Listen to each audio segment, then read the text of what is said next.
Good evening, friends. We start tonight with the never-ending story out of Flint, Michigan that has captured the attention of the country. Water contamination is now on the minds of every American in light of the developments in Michigan. The states of Alabama, Louisiana, West Virginia, Kentucky, Oklahoma, Indiana, they're all reporting extensive exposure to lead poisoning, in some cases greater than what has been measured in Flint, Michigan. And now many want more reporting on the issue and more regulation, especially at the federal level.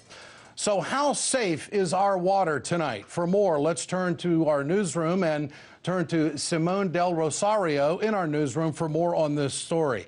Simone, other states now are reporting some high levels. What does this mean? How did we get to this point? Well, if there's one thing, Ed, about this disaster in Flint, it's that it's drawing attention to the issue nationwide and causing a lot more people to take a closer look at their drinking water. You mentioned several states where children may have lead poisoning at higher rates than Flint. Here's a look at those counties. At the top, Houston County, Alabama, tested 12 children for lead poisoning in 2014. 7 of them came back positive. I know it's a small sample size, but still, that's 58%. Fact is, though, we still know so little about lead poisoning on a national level, and that's because only half of the country's counties even report lead poisoning data to the CDC. It's actually not required. But lead should be just one of our concerns when it comes to the water we drink. Here's a pretty scary look at the toxins they regularly find in our drinking water. Along with lead, there's arsenic, fluoride, chlorine, mercury, dioxin, which is known to increase chances of cancer, PCBs, DDT and HCP, those are pesticides linked to diabetes and cancer, perchlorate used in rocket fuel and explosives, and MTBE, an additive for gasoline.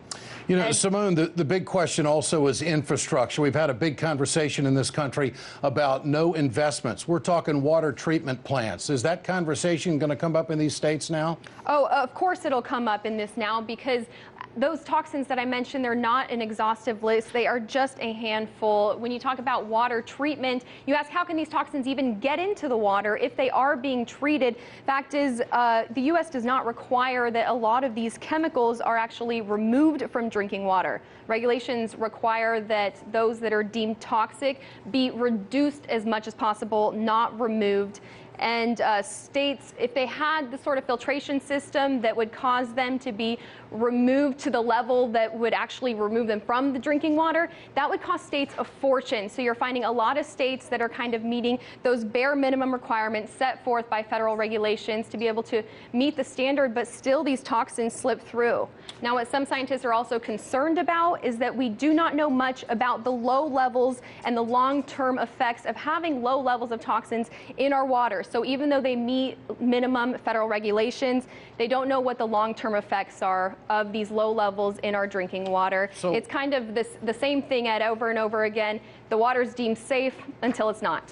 So we're seeing a failure of the system in a number of different regions in this country. It's not Flint, it's not just Michigan, it's other parts of the country, which is going to open up a big discussion here in Washington about the power of the Environmental Protection Agency. Simone, thanks so much for joining us tonight.